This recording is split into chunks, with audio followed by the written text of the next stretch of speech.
وشق البحار. بسم الله الرحمن الرحيم.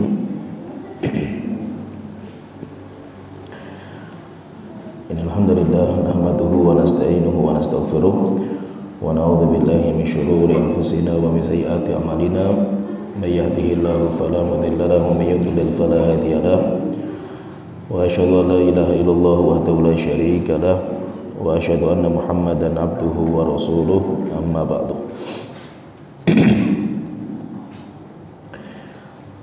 Kita melanjutkan tafsir surat Al-Kahfi, masih membahas tentang kisah Ashabul Kahfi, dan ini insyaallah pertemuan terakhir di kisah Ashabul Kahfi. Allah Ta'ala berfirman di surat Al-Kahfi ayat 22, sayaquluna thalathatur rabi'uhum kalbuhum, nanti orang-orang akan mengatakan thalathatun, jumlah mereka itu 3, jumlah Ashabul Kahfi. Rabi'uhum kalbuhum, yang keempat adalah anjingnya. Wa yaquluna khamsatun sadisuhum kalbuhum, dan ada juga yang mengatakan jumlahnya itu 5, yang keenam adalah anjingnya. Rajman bil ghaib, dan semuanya hanya menerka-nerka dalam perkara yang ghaib. Wa yaquluna sab'atun wa thaminuhum kalbuhum, dan mereka juga mengatakan jumlahnya itu ada 7, yang ke-8 adalah anjingnya. Qur rabbi a'lamu bi'iddatihim, katakan Tuhanmu lebih mengetahui tentang jumlah mereka. Ma ya'lamuhum illa qalil, tidak ada yang mengetahui tentang kondisi mereka kecuali sedikit yang tahu. Fala tumari fihim illa mira'an dhahira, maka jangan berbantah-bantahan dalam perkara ini dengan perdebatan yang nampak. Wala tastafti fihim minhum ahada, dan jangan bertanya tentang perkara ini kepada seorang pun. Dalam ayat ini Allah Ta'ala ingin menjelaskan tentang perdebatan manusia tentang jumlah Ashabul Kahfi. Berapa jumlah para pemuda itu, berapa? Allah sebutkan di dalam ayat ini ada 3 pendapat manusia, dan tidak ada yang keempat. Pendapat manusia itu ada 3. Ada yang mengatakan jumlahnya 3, ada yang mengatakan 5, dan ada yang mengatakan 7. Kalau kata Imam Ibnu Katsir rahimahullah ta'ala, beliau mengatakan Allah dalam ayat ini, bedakan di sini, Allah menyebutkan pendapat yang mengatakan 3, kemudian pendapat yang mengatakan 5. Setelah itu Allah sifati pendapat mereka dengan rajman bil ghaib, itu hanya menerka-nerka perkara yang ghaib. Setelah itu Allah menyebutkan pendapat yang ketiga, yaitu jumlahnya itu ada 7. Dan setelah menyebutkan 7, Allah tidak membantah mereka. Nah, sehingga difahami di sini, yaitu bahwa Allah ketika menyebutkan cerita ini, ada yang mengatakan 3 jumlahnya, ada yang mengatakan 5, Allah bantah mereka ini ngira-ngira perkara yang ghaib. Setelah itu ada juga yang mengatakan jumlahnya 7. Kalau kata Imam Ibnu Katsir, beliau mengatakan berarti pendapat pertama dan kedua itu, yang mengatakan 3 dan 5, itu pendapat yang tidak benar. Terus pendapat yang benar apa? Pendapat yang benar itu pendapat yang ketiga, yang mengatakan jumlahnya itu 7, 8-nya itu adalah anjingnya. Kenapa? Karena Allah tidak membantah ucapan itu. Allah tidak membantah ucapan yang mengatakan bahwasanya jumlah mereka itu 7. Nah, berarti di sini Jumlah mereka itu berapa? Ashabul Kahfi itu ada yang mengatakan 3, ada yang mengatakan 5. Itu semuanya ngarang. Istilahnya kalau kita bahasa kita ngarang. Tetapi yang benar itu jumlah mereka itu 7, yang 8 itu adalah anjingnya. Setelah itu Allah Ta'ala mengatakan, Qur Rabbi a'lamu bi'iddatihim ma ya'lamuhum illa qalil. Katakan wahai Muhammad kepada mereka, Allah yang lebih tahu jumlah mereka, yaitu secara pastinya itu. Walaupun manusia itu berbeda-beda, secara pastinya Allah yang lebih mengetahui. Ma ya'lamuhum illa qalil. Tidak ada yang tahu jumlah mereka kecuali sedikit dari manusia. Berarti maksudnya di sini itu apa? Tentang jumlah Ashabul Kahfi itu secara hukum asal ilmunya itu Allah yang tahu. Itu kalau secara hukum asal. Tapi ilmu Allah ini juga diketahui oleh sebagian orang. Jumlahnya sedikit yang tahu. Kenapa seperti itu? Karena mengetahui jumlah berapa Ashabul Kahfi itu termasuk perkara yang ghaib. Perkara yang ghaib. Ghaib itu apa? Perkara yang terluputkan dari kita. Ghaba yaghibu ghaib. Oleh itu kalau orang tidak masuk kelas itu ghaib. Orang yang absen. Absen kenapa? Karena terluputkan dia itu. Sehingga sesuatu yang kita itu nggak hadir, kita itu nggak menyaksikan langsung, itu namanya perkara yang ghaib. Dan ghaib itu nanti ada dua. Para ulama membahas ghaib itu ada dua. Yang pertama ada namanya ghaib mutlak. Ghaib mutlak yaitu ada sebuah perkara di mana tidak ada yang tahu kecuali hanya Allah Ta'ala saja. Mutlak, nggak ada yang tahu kecuali hanya Allah Ta'ala. Malaikat nggak tahu, Nabi nggak tahu. Itu namanya ghaib mutlak. Ghaib mutlak. Dan kunci-kunci ghaib mutlak ini, perkara yang ghaib itu ada 5. Rasulullah mengatakan mafatihul ghaibi khamsun. Kunci-kunci perkara ghaib itu ada 5. Dan 5-nya itu disebutkan sama Allah Ta'ala, innallaha indahu ilmu sa'ah. Allah yang tahu tentang kapan hari kiamat. Innallaha indahu ilmu sa'ah wa yunazzilul ghaitha. Allah yang tahu di mana akan diturunkan air hujan. Kalau malaikat Malik itu tahu ketika sudah diperintah sama Allah Ta'ala. Sebelum malaikat diperintah sama Allah Ta'ala, malaikat pun nggak tahu itu mana yang akan turun hujan, kadarnya berapa. Tahu ketika Allah menyebutkan, memerintahkan. Wa yunazzilul ghaitha wa ya'lamu ma fil arham. Allah yang tahu apa yang ada di rahim seorang wanita. Yaitu apa? Sebelum ada isinya. Kalau sudah ada isinya, sudah hamil, malaikat ada yang ditugaskan untuk mengurusi dari nanti zugot sampai ke gumpalan darah, gumpalan daging, itu ada malaikat yang merawat. Tapi sebelum ada isinya, maka Allah yang tahu ini anak perempuan ini nanti kalau dia itu hamilnya itu anaknya apa gitu. Itu kan perkara namanya ghaib mutlak, nggak ada yang tahu. Kecuali kalau sudah ada tanda-tandanya. Kalau sudah ada tandanya, jadinya sudah ada, berarti sudah diketahui sama siapa yang Allah berikan ilmunya. Wa ya'lamu ma fil arham wa ma tadri nafsum madza taksibu ghadan. Yang keempat, orang itu nggak tahu apa yang akan diperbuat besok. Saya mau berbuat apa ini? Itu nggak ada yang tahu kecuali hanya Allah Ta'ala. Kemudian yang kelima kuncinya itu wa ma tadri nafsum bi ayyi ardin tamut. Orang tidak tahu di mana dia akan meninggal. Kecuali kalau kita sudah dikabari. Nabi sudah dikabari sebelum meninggal, berarti tahu. Tetapi kalau belum dikabari sama Allah Ta'ala, nggak ada yang tahu. Nah ini namanya ghaib mutlak, kunci-kunci perkara yang ghaib. Itu ada 5. Nah, berarti ghaib itu yang pertama ada namanya ghaib mutlak. Ghaib mutlak itu Nabi nggak tahu, malaikat tidak tahu sebelum dikasih kabar sama Allah Ta'ala. Tapi kalau sudah dikabari sama Allah Ta'ala, itu sudah bukan perkara ghaib bagi dia, karena dia sudah mendapatkan informasi dari Allah Ta'ala.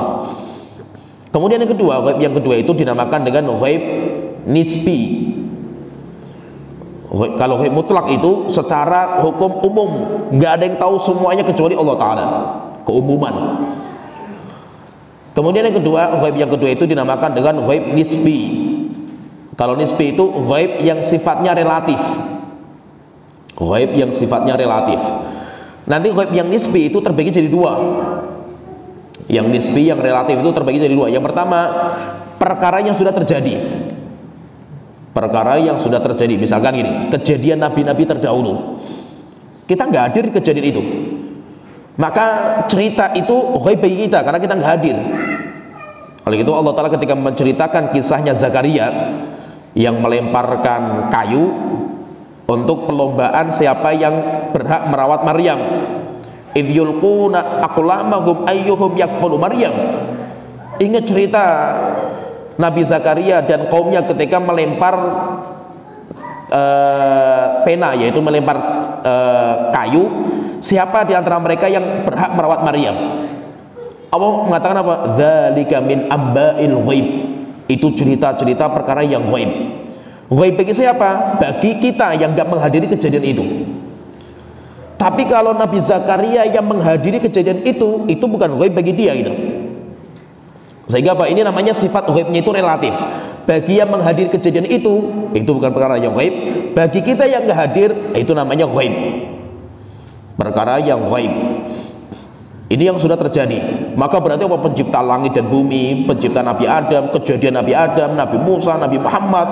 Bagi kita, nenek moyang kita, kakek kita, di mana kejadian-kejadian itu kita nggak menghadiri itu. Nah, itu namanya ghaib bagi kita. Tapi kalau bagi pelakunya itu yang menghadiri kejadian itu bukan ghaib bagi mereka karena mereka menyaksikan gitu. Itu namanya ghaib yang sifatnya relatif. Ghaib yang sifatnya relatif. Kemudian yang kedua, ghaib sifatnya relatif yang kedua itu perkara yang akan terjadi. Belum terjadi tapi akan terjadi. Bagaimana kalau perkara yang akan terjadi? Maka ghaib secara umum ghaib, tetapi ada orang-orang atau makhluk-makhluk yang Allah kabari. Malaikat Jibril dikabari sama Allah Ta'ala, nanti akan ada kejadian seperti ini. Malaikat Jibril tahu, malaikat yang lain nggak tahu. Malaikat Jibril datang ke Nabi Muhammad mengabarkan, Nabi Muhammad nanti akan ada kejadian seperti ini. Rasulullah tahu kejadiannya itu. Dari mana tahunya? Dari kabar dari Allah Ta'ala. Nah, itu namanya perkara ghaib yang sifatnya relatif, tapi itu belum terjadi. Belum terjadi. Nah, jadi seperti itu, ghaib itu banyak, perkara ghaib itu macam-macam. Perkara ghaib itu macam-macam. Untuk perkara ghaib yang akan terjadi, ini sedikit kita bahas sedikit. Perkara ghaib yang akan terjadi itu, Allah itu setiap memutuskan kejadian besar, setiap memutuskan kejadian besar itu, Allah itu panggil malaikat Jibril. Wahai Jibril, saya memutuskan kejadian seperti ini. Malaikat Jibril tahu berarti nanti pada tanggal sekian, jam sekian akan terjadi tsunami besar misalkan. Nah, ini kejadian besar itu malaikat Jibril sudah tahu. Nanti malaikat Jibril mengabari kepada malaikat. Malaikat seperti ini, seperti ini, seperti ini. Malaikat itu pada cerita mereka. Sehingga informasi dari Jibril itu saling disalur-salurkan, ini ngomong ke sana, ngomong ke sana, ngomong ke sana, akhirnya menjadi obrolan para malaikat. Nah, jadi sebuah informasi tentang kejadian yang akan terjadi itu menjadi obrolan para malaikat. Maka nanti jin-jin itu berjuang untuk mencuri obrolannya mereka. Maka jin-jin itu punya tempat di atas langit itu untuk mencuri berita. Ada kabar apa ini? Malaikat pada ngomongnya apa ini? Oh, malaikat ngomong pada tanggal sekian nanti pada jam sekian akan terjadi tsunami. Jinnya itu turun mengabarkan kepada dukun, tukang ramal, paranormal, orang pinter. Sehingga apa? Nanti tukang-tukang ramal itu nggak meramalkan, oh akan terjadi kejadian besar tanggal sekian. Tapi satu berita yang dibawa sama jin dicampur dengan 99 kedustaan. Kalau ditanya misalkan, mungkin benar nggak ramalan tukang ramal itu? Mungkin 1% dari 99% kan itu. 99% itu terluputkan, tapi mungkin benar. Mungkin benar dari apa? Dari mencuri berita langit seperti ini. Oleh itu intinya, perkara ghaib yang akan terjadi itu terkadang Allah sudah mengabari ilmunya kepada malaikat, kepada Rasul, sehingga Rasul itu tahu. Rasul itu tahu, tapi bagi kita yang tidak mendapatkan ilmu, yang kita nggak tahu. Nah, demikian juga bahwa kejadian-kejadian yang sudah terjadi, kisahnya Ashabul Kahfi ini bagi Nabi Muhammad dan bagi kita semuanya perkara yang ghaib, karena kita nggak menghadiri kejadian itu. Sehingga Allah Ta'ala di sini menegur yaitu apa? Rajman bil ghaib, kita itu jangan terlalu meraba-raba masalah yang ghaib. Diingatkan sama Allah Ta'ala, masalah perkara yang ghaib itu jangan kita raba-raba. Misalkan gini, saya contohkan ya, masalah penting juga itu. Rasulullah itu terkadang mengabarkan kejadian-kejadian yang akan terjadi. Nanti akan terjadi ini, akan terjadi ini, akan terjadi ini. Banyak sekali kejadian itu dinamakan dengan asyratu sa'ah, tanda-tanda hari kiamat. Rasulullah banyak sekali mengabarkan itu. Tapi untuk memastikan, oh ini pasti terjadinya tanggal sekian, ini Rasulullah nggak pernah memastikan. Maka kalau ada orang yang memastikan sesuatu perkara yang ghaib, yang mana Rasulullah tidak memastikan, maka berarti dia itu rajma bil ghaib. Dia itu meraba-raba, dia itu sembarangan untuk menafsirkan perkara yang ghaib. Dan itu termasuk apa? Tukang ramal orang seperti itu.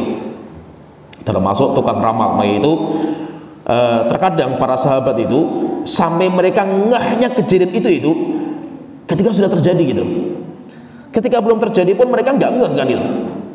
Akhirnya ketika sudah terjadi, oh rupanya ini yang disampaikan sama Rasulullah dulu itu. Baru ngeh saya itu. Sebelum kejadian terjadi, para sahabat nggak ada yang menerka-nerka gitu. Kapan tahunya para sahabat benarnya informasi dari Rasulullah itu setelah terjadi, baru sadar mereka itu. Ya.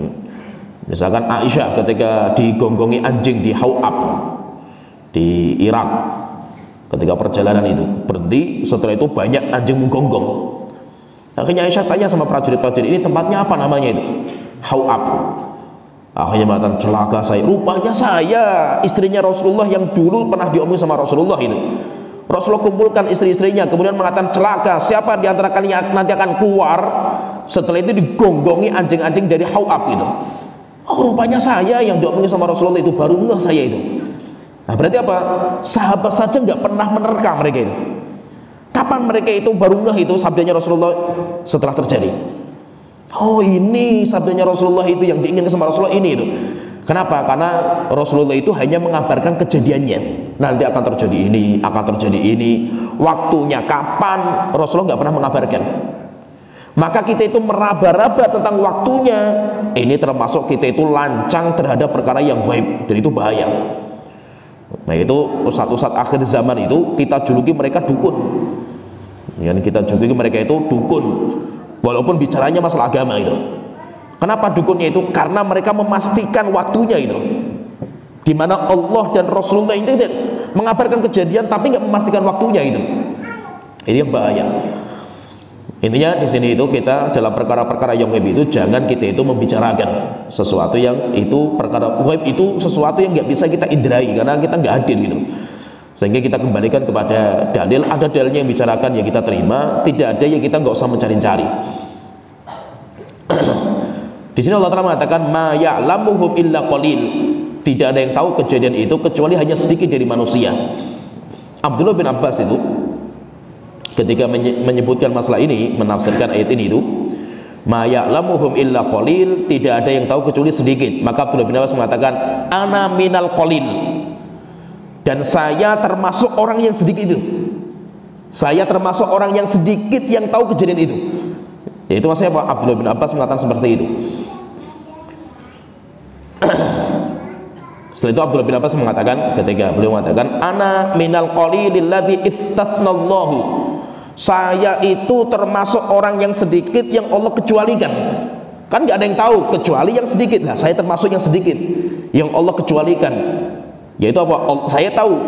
Setelah itu Abdullah bin Abbas mengatakan kanu sab'ah, jumlah mereka itu 7. Jumlah mereka itu 7, 8-nya adalah anjingnya itu.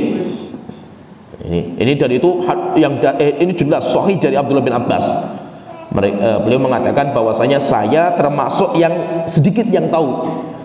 Dan itu saya pastikan apa? Jumlahnya Ashabul Kahfi itu ada 7 jumlahnya itu. Nah itu seperti yang kita tadi kuatkan, yaitu bahwasanya Allah itu menyebutkan 3 pendapat. Ada yang mengatakan 3, 5, dibantah sama Allah dengan rajman bil ghaib. Setelah itu Allah menyebutkan pendapat yang ketiga, jumlahnya 8, 7, Allah tidak membantah. Sehingga kita katakan pendapat yang paling benar itu yang mengatakan jumlah Ashabul Kahfi itu 7, 8-nya itu anjingnya. Dan itu rupanya pendapatnya Abdullah bin Abbas. Beliau menegaskan jumlahnya 7, dan saya termasuk orang yang sedikit yang diberi pengecualian sama Allah Ta'ala, yaitu diberikan ilmu yang saya ketahui yang orang-orang banyak nggak tahu gitu. Kalau pertanyaan di sini, berarti Abdullah bin Abbas itu ya istilahnya itu merekomendasikan dirinya sendiri itu. Saya yang paling pintar dalam bab ini itu. Nah, pertanyaan di sini, boleh nggak kita itu mengatakan seperti itu? Kalau kita perhatikan memang hukum asalnya kan nggak boleh kita itu merekomendasikan diri itu. Oh, saya loh yang paling pintar itu saya, kan hukumnya nggak boleh itu. Sampai Allah Ta'ala mengatakan la tuzakku anfusakum. Kalian jangan menganggap paling suci diri kalian itu. Huwa a'lamu bimanittaqa. Allah yang paling tahu siapa yang paling bertakwa. Sehingga apa? Meninggikan diri, merekomendasikan diri itu kan nggak boleh itu. Nabi Musa saja sampai ditegur sama Allah Ta'ala ketika ditanya, wahai Musa, siapa orang yang paling cerdas? Nabi Musa mengatakan saya. Akhirnya ditegur sama Allah Ta'ala. Tapi prakteknya itu Abdullah bin Abbas mengatakan saya termasuk orang yang sedikit yang tahu itu. Saya termasuk itu gitu. Abdullah bin Mas'ud pernah mengatakan itu. Abdullah bin Mas'ud mengatakan, demi Allah, tidak ada manusia di muka bumi ini yang paling faham isi Al-Quran kecuali saya. Jika ada orang yang lebih faham dari saya, bisa saya kejar dengan onta, itu dengan kuda tunggangan onta, akan saya cari dia itu. Tapi nggak ada gitu. Nah, berarti di sini itu kita memunculkan diri sendiri itu boleh nggak gitu? Ya, paham ya? Kita memunculkan diri, kita merekomendasikan diri, kita memuji diri sendiri itu boleh nggak itu? Maka kita katakan itu semuanya ada kondisinya. Jika kita itu untuk berbangga diri, maka hukumnya tidak dibolehkan. Tetapi kalau tujuannya itu ada maslahat, supaya apa? Supaya ilmu saya itu diambil. Saya punya ilmu gitu loh. Bukan saya itu orang bodoh, saya punya ilmu gitu loh. Dan saya itu layak untuk dijadikan sebagai rujukan misalkan itu. Maka boleh kita itu mengatakan seperti itu supaya orang itu tidak meremehkan ilmunya. Seperti misalkan kita lihat Nabi Yusuf. Nabi Yusuf kan merekomendasikan diri sendiri kan itu. Inni ij'alni ala khazainil ardh. Wahai raja, kalau kamu ingin mengangkat saya sebagai pejabat, angkat saya itu sebagai orang yang memegang uang negara. Setelah itu apa kata Nabi Yusuf? Inni hafizun amin. Saya itu seorang penjaga harta yang terpercaya saya itu. Merekomendasikan diri kenapa? Karena nggak ada yang layak gitu loh. Ketika dalam sebuah masalah ini nggak ada yang layak kecuali saya gitu loh. Kalau saya tidak maju merekomendasikan diri, nanti datang orang yang nggak layak masuk gitu loh. Maka boleh saya mengatakan saya orang yang paling layak di sini itu. Nah, jadi maksudnya itu masalah merekomendasikan diri itu nanti beda-beda kondisinya itu. Terkadang hukum asalnya nggak boleh karena nanti masuk dalam bab mensucikan diri. Tapi terkadang para ulama mengatakan seperti itu. Kenapa? Karena ada maslahatnya. Nah, jadi nanti kondisinya beda-beda. Tidak bisa kita hukumi pukul rata, nggak bisa. Maka di sini ketika Allah Ta'ala mengatakan ma ya'lamuhum illa qalil, tidak ada yang tahu kecuali sedikit. Ada yang tahu tapi jumlahnya sedikit. Abdullah bin Abbas termasuk yang tahu. Setelah itu Allah Ta'ala berfirman, wala taqulanna li syai'in inni fa'ilun dzalika ghadan. Wahai Muhammad, ini teguran Allah kepada Nabi Muhammad, dan banyak ayat di mana Allah menegur Nabi Muhammad, termasuk ayat ini. Allah Ta'ala itu menegur. Allah Ta'ala mengatakan wala taqulanna Muhammad, dan kalau Allah itu membicarakan Nabi Muhammad, khitab itu mengajak bicara kepada Nabi Muhammad, itu juga khitabnya itu kepada umatnya. Oleh itu terkadang kalau kita mengatakan misalnya ya ayuhan nabi idza talaqtumun nisaa, wahai nabi kalau kalian gitu, yang diajak bicara nabi, tapi setelah itu Allah Ta'ala mengatakan idza talaqtumun nisa, talaqtum, tum itu kan banyak kan kalian gitu. Kenapa kata para ulama? Khitab kepada nabi itu khitab juga kepada umatnya. Khitab itu lawan bicara. Ketika Allah itu mengatakan kepada Nabi Muhammad ya nabi, berarti kepada umatnya juga itu. Allah Ta'ala berfirman wala taqulanna li syai'in inni fa'ilun dzalika ghadan. Muhammad, kamu itu jangan mengatakan kepada sesuatu yang akan terjadi, yang akan kamu kerjakan, inni fa'ilun dzalika ghadan, saya besok pasti akan mengamalkan besok. Illa ayyasha Allah, kecuali kalau Allah itu menghendaki. yaitu kecuali kamu katakan insyaallah. Wadhkur rabbaka idza nasita wa qul asa ayyahdiyani rabbi li aqraba min hadza rasyada. Dan ingatlah Tuhanmu jika kamu itu lupa, dan katakan asa ayyahdiyani rabbi li aqraba min hadza rasyada. Semoga Allah memberikan kepada saya petunjuk untuk mengetahui jalan yang terbaik. Nah, jadi intinya di sini nanti insyaallah kita bahas lebih panjang ini pembahasan ini tentang larangan Allah kepada Nabi Muhammad. Nabi Muhammad ditegur gara-gara Nabi Muhammad mengatakan besok saya akan mengamalkan ini tanpa mengaitkan kehendak kepada Allah Ta'ala, insya Allah. Akhirnya ditegur sama Allah Ta'ala. Telah kita ceritakan asbabun nuzul, dinamakan dengan asbabun nuzul, sebab Allah menurunkan surat namanya surat Kahfi. Itu sebabnya apa gitu loh. Kan sebabnya itu orang-orang kafir, saya ceritakan, masih sering ringkaskan, ini sudah kita sebutkan padahal. Orang-orang kafir Quraisy datang ke orang Yahudi karena mereka menganggap orang Yahudi itu paling pintar tentang wahyu Allah Ta'ala. Mengatakan, weh orang-orang Yahudi ini di tempat kami itu ada orang aku dirinya Nabi itu.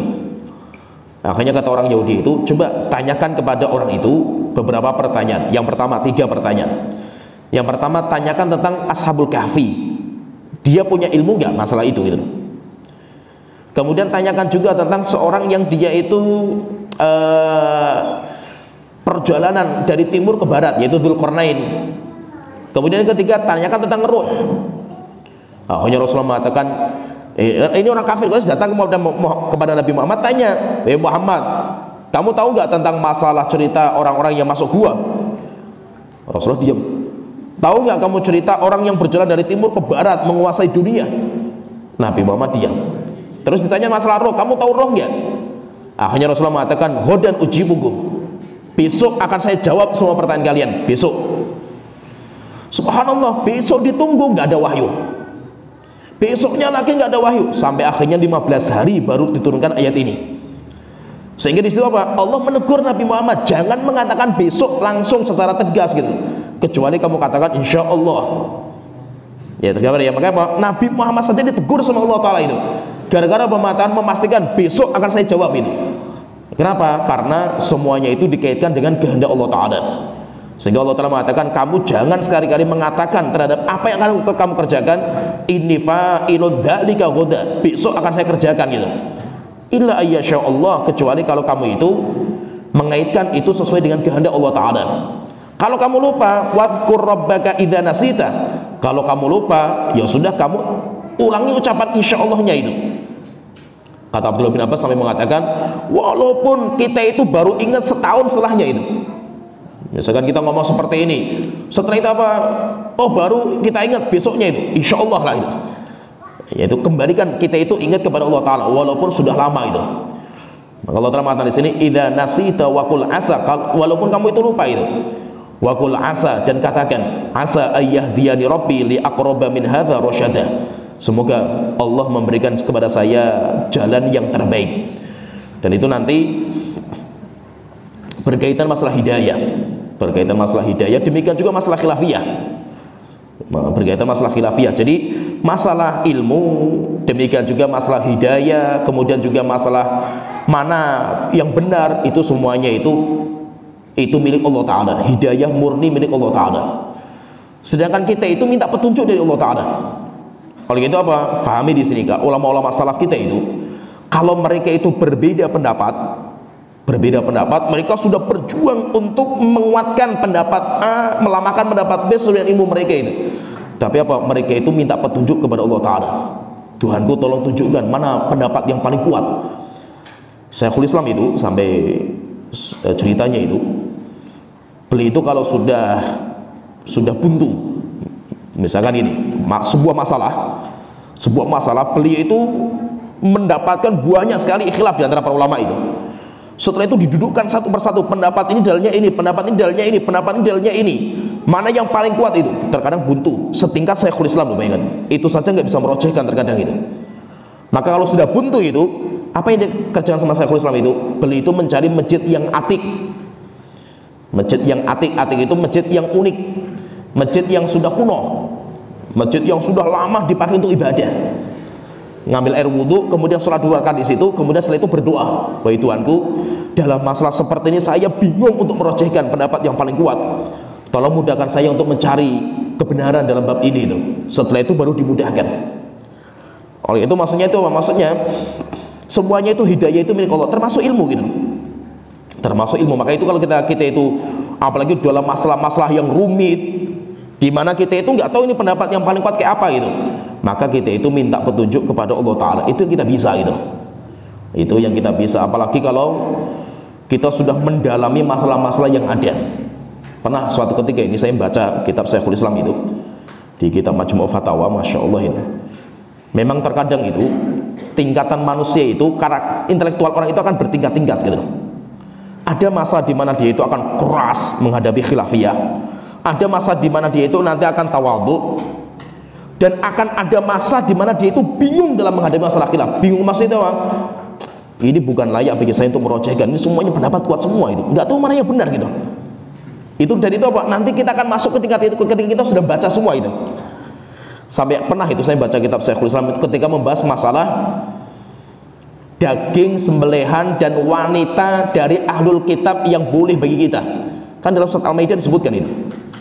Wa ta'amul ladzina utul kitaba min qablikum, wanita mereka dan makanan mereka, yaitu 9 mereka itu boleh kalian makan. Wanita mereka boleh kalian nikahi itu. Setelah itu beliau itu membahas tentang masalah ahlul kitab ini. Ahlul kitab yang dibolehkan untuk dimakan 9 mereka dan dibolehkan menikahi wanitanya mereka itu yang kayak apa?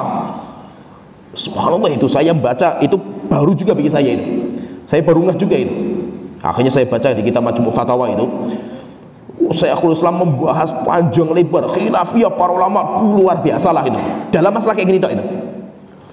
Apakah itu adalah ahlul kitab zaman sekarang juga sama, atau itu ahlul kitab sebelum agamanya dirubah, atau yang lainnya? Khilaf panjang sampai akhirnya menyebutkan khilaf itu.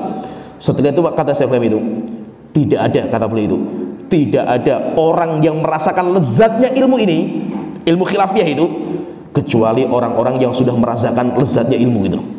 Terkadang apa? Bagi seorang penuntut ilmu itu, dia itu nanti akan mengarungi samudra pendapat ulama gitu. Dan itu apa? Memang itu nikmatnya ilmu itu di situ gitu. Oleh itu sampai ada seorang ulama itu mengatakan, man lam ya'rifil khilaf la ta'udduhu aliman. Jika ada orang nggak mengetahui khilafnya ulama dalam sebuah masalah itu, khilaf itu yang mana nggak tahu, jangan dianggap dia itu ulama. Ada juga seorang ulama yang mengatakan tidak akan mencium lezatnya ilmu sampai dia itu mengetahui khilafnya para ulama.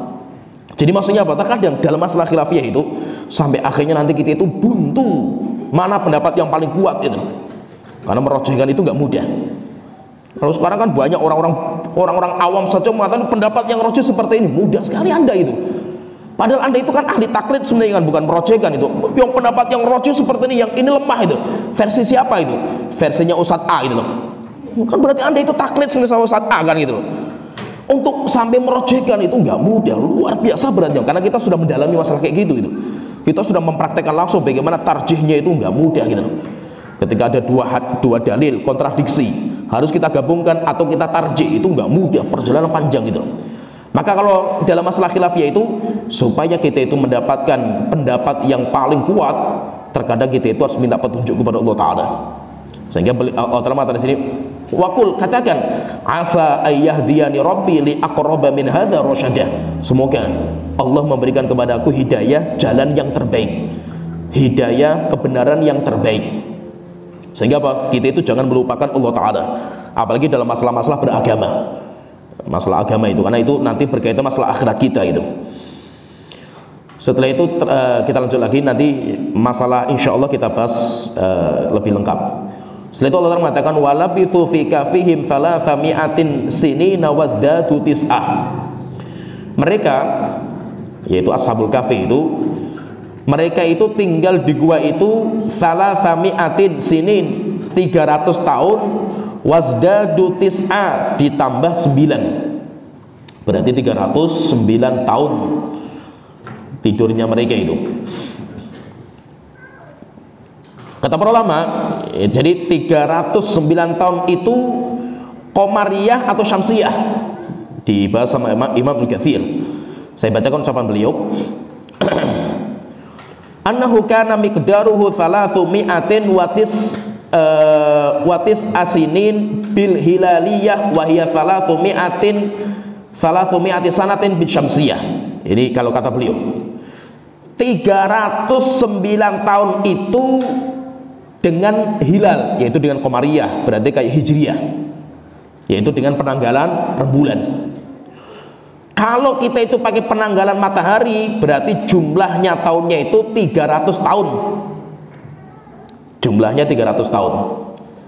Jadi kalau pakai rembulan, berarti rembulan kan kita, kalau kita orang Islam itu kan penanggalan kita itu kan pakainya kan rembulan.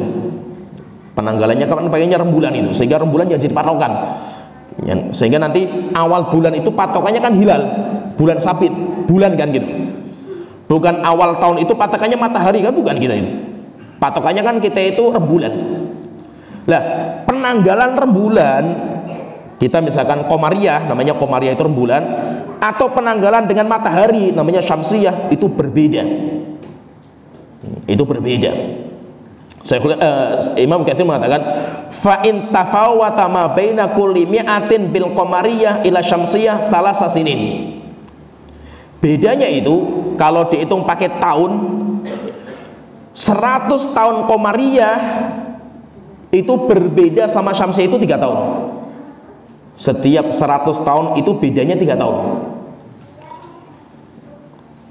Bedanya 3 tahun.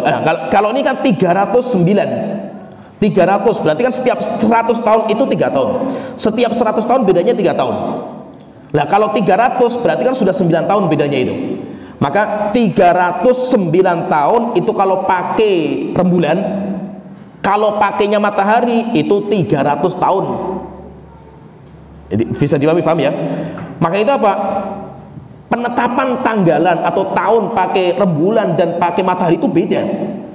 Sekarang kita lihat misalkan gini, bulan, jumlahnya bulan, hari dalam satu bulan itu berapa gitu. Kan kalau kita itu pakainya rembulan kan jumlahnya hari dalam satu bulan itu kan 29. 29 itu sudah paten. Kecuali kalau 29 besoknya nggak kelihatan hilal, genapkan jadi 30. Jadi antara 29 30. 30 itu jarak. Hukum asalnya satu bulan itu ya 29 gitu. Tapi kalau pakai matahari seperti kita penanggalan Masehi itu terkadang 28, terkadang 29, terkadang 30, terkadang 31 kan gitu, satu bulan kan gitu. Sehingga kalau kita hitung-hitung ini antara beda hari dalam satu bulan itu setiap 100 tahun itu bedanya 3 tahun. Bedanya itu 3 tahun. Maka itu saya sering ingatkan, Nabi Muhammad itu umurnya 63 kan gitu. Itu kan versi apa? Versi rembulan, bukan versi matahari, beda ya kan? Jadi seperti itu. Maka itu kata Imam Katsir 309 itu kalau pakai hilal. Hilal itu pakainya rembulan. Tapi kalau pakainya itu matahari jumlahnya 300 tahun. Itu kata beliau.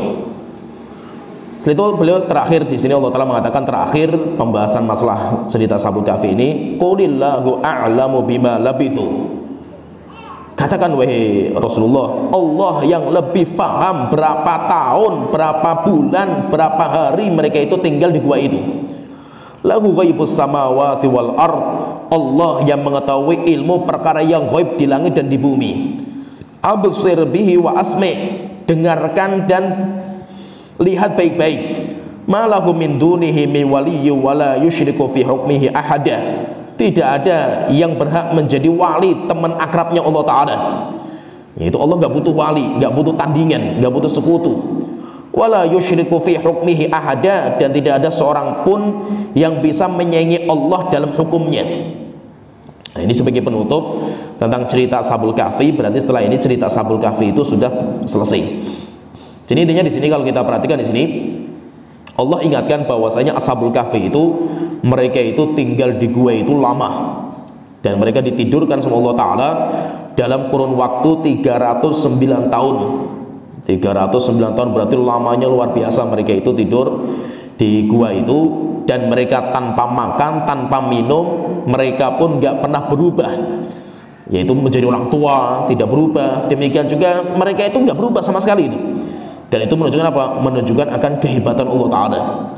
Dan tidak ada sesuatu yang bisa menjadi sekutu bagi Allah Ta'ala dalam kehebatan seperti ini. Oleh itu Ashabul Kahfi itu sesuatu yang luar biasa. Kalau memang dia itu nabi, berarti luar biasa itu dinamakan dengan mukjizat. Tetapi kalau dia itu bukan nabi, maka sesuatu yang luar biasa keluar dari selain nabi itu namanya karomah. Dan Ashabul Kahfi ini bukan nabi. Ashabul Kahfi itu bukan nabi, berarti ini adalah karomah yang Allah berikan kepada mereka. Bisa nggak diulang-ulang? Nggak bisa. Karomah itu nggak bisa dipelajari, nggak bisa di-copy paste, dipelajari nggak bisa.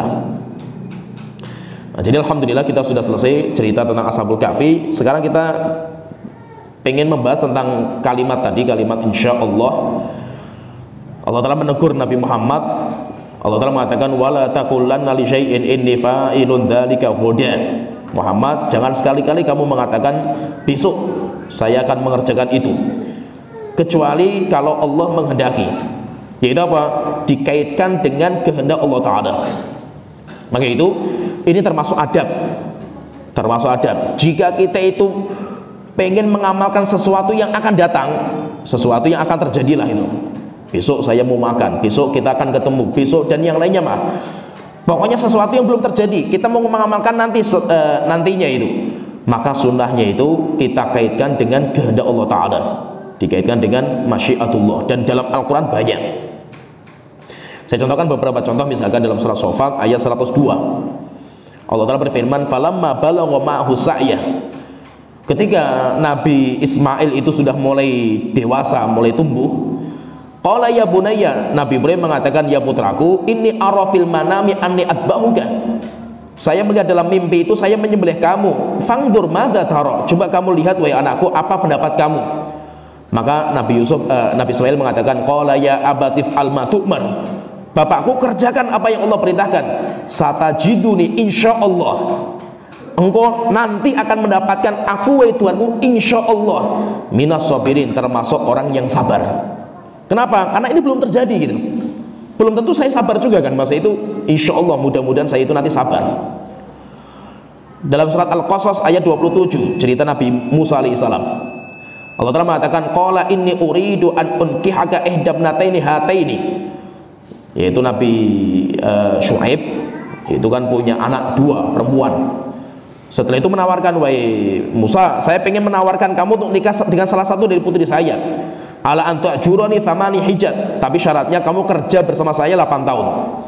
Fa'id atmam ta'ashran famin indik, kalau kamu pengen menyempurnakan sampai 10 tahun itu terserah kamu itu. Wa ma uridu an asyqa alaika, tapi saya tidak mau memberatkan kamu. 8 tahun itu syarat nikah dengan putri saya, lebihnya itu terserah kamu. Satajiduni insyaallahu minas sholihin, engkau akan mendapatkan aku termasuk orang-orang yang soleh. Nabi Musa ketika belajar sama Nabi Khidir, dalam surat Kahfi juga nanti kita sebutkan 89, qala satajiduni insyaallahu sabiran. Nabi Khidir, insyaallah kamu mendapatkan saya itu orang sabar. Wala a'silaka amra, dan saya tidak menyelisih perintah kamu. Juga mengaitkan dengan insyaallah. Nabi Yusuf ketika dalam surat Yusuf ayat 99, ketika memerintahkan orang tuanya untuk masuk Mesir, maka Nabi Yusuf mengatakan falamma dakhalu ala Yusufa, ketika orang-orang itu masuk ke Mesir, awa ilaihi abawaihi, maka Nabi Yusuf itu memeluk kedua orang tuanya. Wa qala udkhulu Misra, maka Nabi Yusuf mengatakan silakan masuk ke Mesir, insyaallahu aminin, insyaallah aman kalian itu. Tapi ini belum terjadi. Ini kan belum terjadi karena diperintahkan untuk masuk. Allah Ta'ala juga terakhir mengatakan dalam surat Al-Fatih ayat 27, menceritakan Nabi kita Muhammad SAW, laqad sadaqallahu rasulahu ru'ya. Allah sudah membenarkan mimpinya Nabi Muhammad bil haq, dengan benar. La tadkhulunnal masjidal harama insyaallahu aminin, pasti kalian nanti akan masuk Masjidil Haram dengan aman insyaallah. Muhalliqina ru'usakum, dalam kondisi kalian mencukur rambut kalian. Wa muqassirin, ada juga yang ada yang gundul, ada yang mencukur. La takhafun, kalian enggak takut. Fa'alima ma lam ta'lamu faja'ala min duni dzalika fathan qariba. Ya, jadi intinya setiap kita itu mau mengamalkan sesuatu, kita sunnahnya itu mengatakan insyaallah, kita kaitkan apa yang terjadi itu dengan kehendak Allah Ta'ala.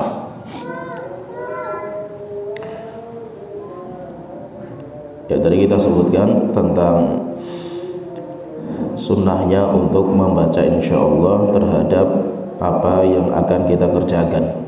Di dalam Al-Quran telah Allah sebutkan dalam banyak ayat. Demikian juga dalam sabdanya Rasulullah SAW, dan itu merupakan kebiasaan Rasulullah. Walaupun Rasulullah juga pernah ditegur juga masalah itu. Ada sebuah riwayat dari Itban bin Malik, hadis sahih.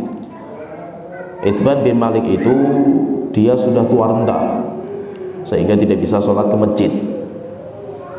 Akhirnya dia itu datang ke Rasulullah SAW minta pengen sholat di rumah, dan minta kalau bisa Rasulullah itu datang ke rumahnya untuk sholat di musola yang dia itu pengen jadikan sebagai tempat sholat dia. Itban itu mengatakan kepada Rasulullah, waditu ya Rasulullah annaka ta'tini, wahai Rasulullah, saya itu berharap engkau itu bisa datang ke rumah saya, fatusalli fi baiti, kemudian engkau itu sholat di rumah saya, fa'attakhiduhu musalla, kemudian tempat sholat engkau itu akan saya jadikan musola di rumah saya. Apa kata Rasulullah? Rasulullah mengatakan sa'af'alu insyaallah, ya saya akan kerjakan itu insyaallah. Menunjukkan apa? Berarti itu sudah jadi kayak budaya Islam gitu. Kita itu mengatakan insyaallah itu sudah menjadi budaya kita, mengatakan insyaallah itu. Sekarang pertanyaan, terus bagaimana kita boleh nggak mengatakan insyaallah terhadap amal yang sudah kita kerjakan? Kalau tadi kan amal yang akan kita kerjakan kan. Sekarang kalau amal yang sudah kita kerjakan, kamu ditanya, kamu tadi sudah sholat duhur nggak? Sudah, insyaallah itu. Sudah, ini sudah terjadi. Kemudian kita mengatakan insyaallah itu. Lah, boleh nggak seperti itu? Syekh bin Baz pernah ditanya masalah ini, saya bacakan fatwanya beliau. Pertanyaan yang ditujukan kepada beliau dan jawaban beliau. Beliau mengatakan, ada sebuah pertanyaan datang kepada beliau, sami itu ba'dun nas, saya mendengar sebagian orang mengatakan, yaqul idza fa'alta amalan kasholah, kalau kamu sudah mengamalkan amalan seperti sholat, puasa, atau amal-amal agama, amal-amal kebaikan atau dunia, kemudian kamu ditanya hal sholaita, kamu sudah sholat belum? Au sumta, kamu sudah puasa belum? La taqul insyaallah, jangan ngomong insyaallah. Bal qad na'am, tapi katakan apa? Bal qul na'am, ya saya sudah kerjakan, itu sudah terjadi. Fama ra'yukum, bagaimana pendapat engkau wahai Syekh? Akhirnya Syekh bin Baz mengatakan hadza fihi tafsil, dalam perkara ini ada rincian. Amma fil ibadah, jika yang sudah kita kerjakan itu ibadah, sholat, puasa, baca Quran dan yang lainnya, fala mani'a ayyaqula insyaallah sholaitu, enggak apa-apa kita mengatakan insyaallah saya sudah sholat, insyaallah boleh. Insyaallah sumtu, insyaallah saya sudah puasa. Yang dimaksud dengan insyaallah itu maksudnya apa?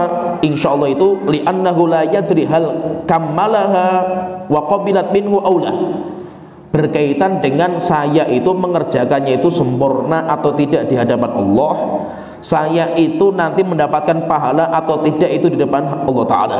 Itu maksudnya insyaallah-nya itu.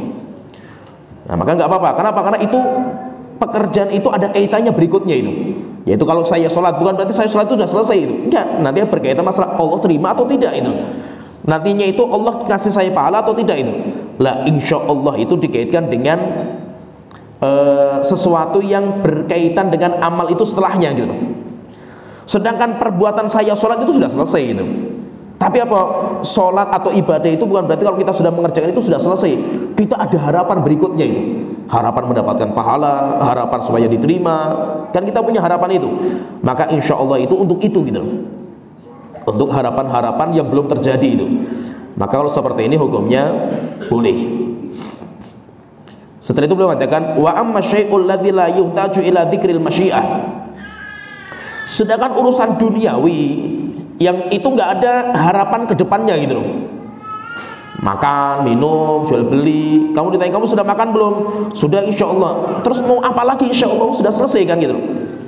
Nah, kalau seperti ini yang tidak ada, maksudnya itu nggak ada, tidak dibutuhkan kalimat insyaallah itu, maka beliau mengatakan maka kalimat itu nggak ada manfaatnya. Yaitu kalimat itu tidak ada manfaatnya, sehingga diomongkan pun nggak ada manfaatnya. Ini jadi kalau berkaitan dengan yang sudah terjadi, Maka kalau kata Syekh bin Baz itu dirinci. Kalau itu ibadah, kita boleh mengatakan saya sudah sholat insya Allah. Tapi insya Allah bukan bicara masalah perbuatan sholat yang sudah terjadi, bukan. Tapi hukum-hukum yang akan terjadi berikutnya. Tapi kalau amal-amal yang tidak membutuhkan harapan ke depannya, yaitu masalah dunia, maka tidak membaca insya Allah. Dibahas juga oleh para ulama masalah yang lain. Bagaimana kalau kita itu berdoa, kita itu mengatakan insya Allah, wahai Tuhanku, misalkan ya, kalau engkau berganda, tolong ampuni dosa saya. Wahai Tuhanku, jika tolong, misalkan, wahai Tuhanku, tolong saya itu berikan anak jika engkau berganda itu. Jadi insya Allah itu kan dikaitkan dengan kehendak Allah Ta'ala itu. Kalau masalah doa, maka tidak layak untuk kita kaitkan kepada kehendak Allah Ta'ala. Kenapa? Karena doa itu harus azam. Kita itu mintanya itu harus memang tegas, kita minta ini gitu loh. Jangan mintanya itu ngambang gitu loh. Wahai Tuhanku, saya minta anak, terserah engkau tapi engkau itu sesuai dengan kehendak engkau, ini enggak. Ya seperti itu. Kalau kita minta itu yang paling tinggi gitu. Oleh itu dalam hadis yang Sahih Bukhari Muslim dari Abu Hurairah, Rasulullah SAW itu mengatakan, la yaqulanna ahadukum, jangan sekali-kali salah seorang di antara kalian itu mengatakan Allahumma gfirli in syi'ta, wahai Tuhanku, tolong ampuni dosaku kalau engkau berkehendak. Allahumma arhamni in syi'ta, wahai Tuhanku, rahmati aku kalau engkau itu berkehendak. Liya'zimil mas'alata, hendaknya dia itu memang tegas permintaannya itu. Fa innahu la mukrihalahu, karena tidak ada orang yang memaksa Allah Ta'ala. Yaitu liya'zam, hendaknya kita itu apa? Memastikan permintaan kita itu. Jadi jangan sampai apa, kita itu minta sesuatu tapi kita sendiri itu sampai gak yakin gitu loh. Oleh itu Rasulullah mengatakan, ud'ullah wa antum muqinun bil ijabah, mintalah kepada Allah Ta'ala dan kamu itu yakin dengan pengabulan Allah Ta'ala. Wa'lamu annallaha la yastajibu du'a min qalbin ghafilin lahin, Allah itu tidak akan mengabulkan doa dari orang yang berdoa hatinya itu kosong, hatinya itu lalai, kosong, hatinya itu nggak punya harapan gitu, tidak kuat harapannya itu. Nah, karena Allah tidak akan mengabulkan. Sehingga apa? Kita itu kalau minta sama Allah itu benar-benar berharap gitu loh. Wahai Tuhanku, tolong ampuni dosa saya, tolong ampuni dosa saya. Sehingga kita itu sangat berharap gitu. Bukan kayak kita itu nggak butuh gitu. Wahai Tuhanku, ampuni dosa saya kalau engkau berkehendak, silahkan gitu. Berarti nggak terlalu butuh gitu. Ya silahkan gitu. Kalau silahkan, kalau mau diampuni ya ampuni, kalau enggak usah gitu. Ya berarti apa? Berarti kayak nggak butuh kan gitu. Nah, berarti kalau seperti ini hukumnya tidak. Masalah doa tidak dibolehkan membaca insya Allah atau insyi'ta. Pertanyaan, kalau ada orang bertanya, terus bagaimana kalau ada orang sakit kita mengatakan la ba'sa tahur insya Allah, ya kan? La ba'sa tahurun insya Allah. Rasulullah pernah mengatakan kepada orang Badui yang sakit, Rasulullah mengatakan la ba'sa tahurun insya Allah. Maka dibahas sama para ulama, seperti ada seorang ulama itu mengatakan hadza laisa min babid doa. Ketika kita mengatakan tahurun insyaallah, itu bukan doa. Tahurun insyaallah itu bukan doa. Doa itu kan minta itu nafil amr. Allahumma gfirli, itu wahai Tuhanku ampuni aku, ampuni, itu kan kata perintah kan itu. Itu namanya doa. Wahai Tuhanku rahmati aku, lah rahmati, Allahumma arhamni irhamni, itu kan doa, itu karena fi'il amr gitu loh. Tapi kalau ini kan tahurun insyaallah, tahur itu bukan fi'il amr, itu masdar. Sehingga kata ulama, tahurun insyaallah itu bukan doa. Sehingga kita minta laba enggak apa-apa, insyaallah tahur kami itu suci. Maksudnya apa? Bukan berarti kita itu mendoakan supaya disucikan kamu dengan itu, bukan. Itu bukan doa. Kata ulama itu mengatakan apa? Itu mimbabil khobar, itu bab pengabaran. Bab pengabaran kan, insya Allah kamu termasuk yang dihapuskan dosa kamu dengan penyakit itu gitu. Jadi pengabaran, bukan itu mimbabil doa, bukan gitu. Sehingga mengatakan insya Allah itu nggak apa-apa. Insya Allah ini penyakit kamu itu sebagai penghapus dosa kamu itu. Bukan kita itu berdoa, Tuhanku tolong hapuskan penyakit orang itu dari penyakit ini. Tolong hapuskan. Kalau hapuskan berarti saya minta sama Allah Ta'ala gitu. Kalau saya kan enggak, insya Allah penyakit kamu itu sebagai penghapus dosa kamu itu sebagai pengabaran. Berarti apa? Itu bukan mimbabi doa, tapi itu sebagai bab pengabaran. Demikian juga Allah itu juga menegur Nabi Sulaiman. Jadi terkadang itu karena keinginan kita yang kuat itu, akhirnya kita lupa ngomong insya Allah itu. Pasti kita nanti akan seperti ini. Kita lupa insya Allah itu, akhirnya malah gagal. Nah, termasuk yang diceritakan sama Rasulullah itu dalam hadis Sahih Bukhari Muslim dari Abu Hurairah itu, Rasul itu menceritakan tentang Nabi Sulaiman. Rasulullah mengatakan, qala Sulaiman ibnu Dawud alaihi salam. Nabi Sulaiman anaknya Nabi Dawud alaihissalam mengatakan, la atufanna lailata ala sab'ina imra'atan. Malam ini saya akan mengumpuli 70 perempuan, yaitu selirnya, berarti kan 70 selirnya. Wa fi riwayatin tis'ina imra'atan, 90 dalam riwayat yang lain. Dalam riwayat yang lain 100 wanita dalam satu malam. Talidu kullu imra'atin minhunna hulaman yuqatil fi sabilillah. Setiap perempuan yang saya campuri nanti akan mengeluarkan anak laki-laki yang akan berperang di jalan Allah Ta'ala.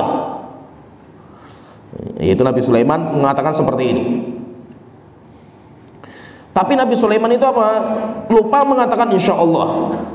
Bahkan ditegur, faqila lahu, dikatakan kepadanya, qul insya Allah, ngomonglah insya Allah wahai Nabi Sulaiman.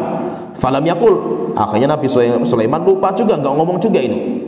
Fatawafa bihim, akhirnya Nabi Sulaiman itu bercampur dengan istri-istrinya. Falam yalid minhunna illa imra'atun wahidatun nisfa insan. Tapi apa? Tidak ada yang melahirkan anak kecuali cuma satu perempuan.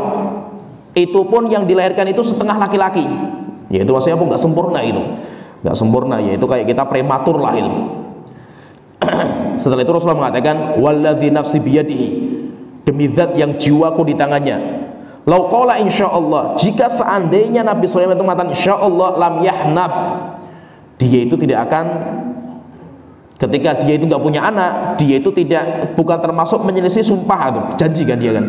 Saya berjanji nanti saya akan ngumpul istri saya dan nanti akan keluar. Itu kan kayak kita itu bersumpah gitu. Kalau dia mengatakan insyaallah, itu bukan termasuk sumpah gitu. Yaitu tidak ada kafarahnya itu. Wa kana darokan li hajatihi, dan kalimat insyaallah itu lebih mudah untuk mengabulkan, untuk Allah itu mengabulkan permintaan kita itu.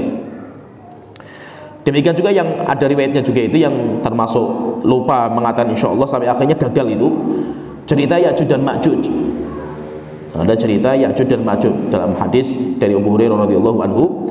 Rasulullah SAW mengatakan, inna Ya'juj wa Ma'juj yahfiruna kulla yaumin. Ya'juj dan Ma'juj itu setiap hari mereka itu bikin lubang untuk keluar. Hatta idza kadu yarawna syai'a asamsi, bikin lubang sampai bolong melihat sinar matahari mereka itu. Qala alladzi alaihim, maka pemimpin mereka mengatakan, irji'u, kita pulang dulu.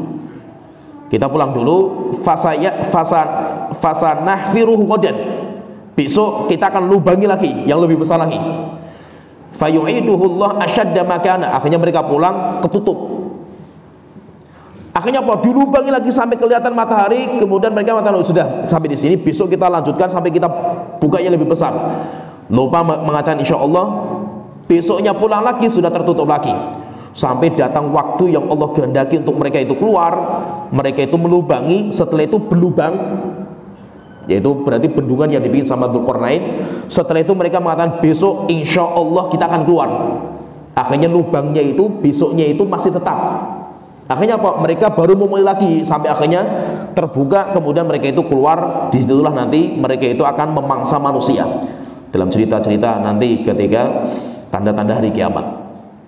Kemudian masalah yang terakhir ini tentang masalah boleh nggak ketika saya ditanya kamu mukmin nggak?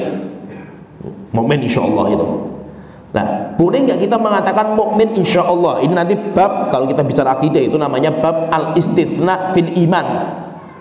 Istitsna, istrinya itu masalah iman itu saya itu istitsna dengan matan insya Allah itu. Boleh nggak ini? Sebenarnya gini, kalau kita bicara lebih panjang, tapi kalau ini kita nggak panjang-panjang lah. Jadi ada namanya kelompok namanya Murji'ah. Murji'ah itu tidak memasukkan amal dalam iman. Sehingga apa? Kalau Murji'ah hukumnya nggak boleh mengatakan insya Allah. Termasuk Imam Abu Hanifah. Tapi kalau yang lain mengatakan boleh nggak mengatakan insya Allah, itu ada rinciannya. Oleh itu Syekh Utsaimin ketika ditanya itu, Syekh bagaimana hukum membaca insya Allah, mukmin insya Allah? Maka beliau mengatakan dilihat. Kata beliau nanti ada 3, tapi kalau saya tambahkan satu lagi jadi ada 4 kondisinya itu. Yang pertama, in kana al-istitsna shadiran an syakkin fi wujudi asli iman.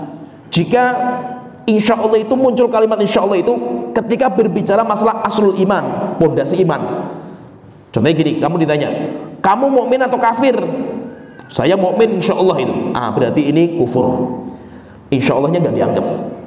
Kenapa nggak dianggap? Karena insya Allah itu muncul antara iman dan kafir kan itu. Kamu mukmin atau kafir? Mukmin insya Allah. Ini nggak boleh. Berarti apa? Dia ragu masalah keimanan dia itu. Ya, bisa dipahami ya. Nah, kalau bicara masalah iman dan kufur, kita harus tegas, saya mukmin. Kenapa? Karena lawannya kafir kan gitu. Ya kan, ditanya kamu mukmin atau kafir? Saya mukmin. Yakin saya mukmin kan itu. Kenapa? Lawannya kan kufur gitu loh.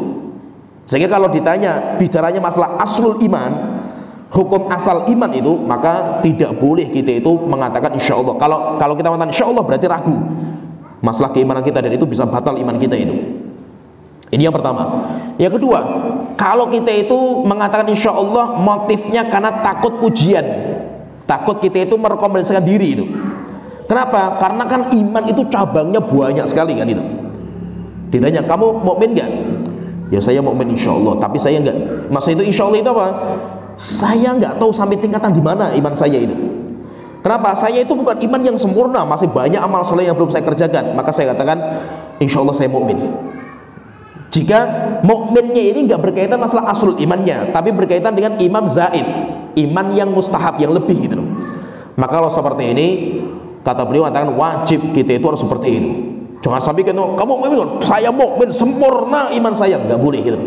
Karena iman kita itu banyak sekali yang kekurangan gitu. Ini kondisi yang kedua. Yang ketiga, jika tujuan kita mengatakan insya Allah itu untuk tabarruk, mencari berkat dari nama Allah Ta'ala atau kehendak Allah Ta'ala, maka itu hukumnya boleh. Saya mukmin insya Allah. Insya Allah saya apa? Saya berharap dengan kalimat insya Allah itu mudah-mudahan iman saya itu diberkahi itu. Nah itu hukumnya boleh. Kemudian yang ketiga, yang keempat, yang terakhir saya tambahkan, tapi Syekh Utsaimin nggak menyebutkan di sini. Yang keempat, jika berkaitan dengan apa yang akan terjadi nantinya. Kamu mukmin nggak? Insya Allah saya mukmin sampai akhir gitu. Berkaitan dengan apa? Dengan nantinya, karena saya nggak tahu nantinya saya meninggal di atas apa itu. Tapi saya insya Allah masih di atas iman sampai saya itu meninggal dunia. Kalau seperti itu hukumnya boleh. Nah, itu intinya masalah insya Allah. Kalau yang tidak butuh insya Allah itu masalah Islam. Kalau ditanya kamu Islam nggak? Islam. Kenapa? Islam kan masalah sholat, masalah puasa, kita sudah sholat dan puasa kan gitu. Itu sudah pasti kita Islam kan gitu. Sehingga apa? Kalimat Islam itu nggak butuh insya Allah gitu. Kenapa? Karena amal zahir kan itu. Islam itu kan amal zahir kan itu. Sekarang yang menjadi masalah itu amal batin, yang kita nggak tahu itu isi hati kita itu apa, masalah iman kan itu. Maka boleh nggak kita mengatakan insya Allah? Maka tadi ada rincian seperti itu, ada 4 rincian. Tinggal kita lihat motifnya. Antum ngomong insya Allah itu apa motifnya itu? Kalau motifnya itu saya itu mukmin atau kafir ya, itu berarti ragu antum. Kafir berarti antum itu, ya kan? Tapi kalau motifnya itu enggak, saya ngomong insya Allah itu karena saya itu enggak, saya bukan sempurna, saya masih banyak kekurangan iman saya itu. Itu berarti boleh, wajib bahkan itu. Jangan sampai mengatakan saya itu mukmin sempurna iman saya itu. Ya kan? Kalau tujuannya itu untuk nanti akan datang, ya supaya saya itu insya Allah mudah-mudahan saya itu mati di atas iman juga saya itu. Itu harapan, itu berdoa, termasuk doa itu. Atau kita itu pengen ngelap berkah terhadap masyiatullah, sifat Allah Ta'ala namanya masyiah, itu juga boleh. Ya seperti sini pembahasan kita. Alhamdulillah kita sudah selesai tentang cerita Ashabul Kahfi, panjang lebar kita. Nanti insya Allah kita akan masuk di ayat berikutnya, tapi sudah bukan pembahasan Ashabul Kahfi lagi. Ya sampai di sini wa akhiru da'wana alhamdulillahi rabbil alamin, sallallahu alaihi wa sallam.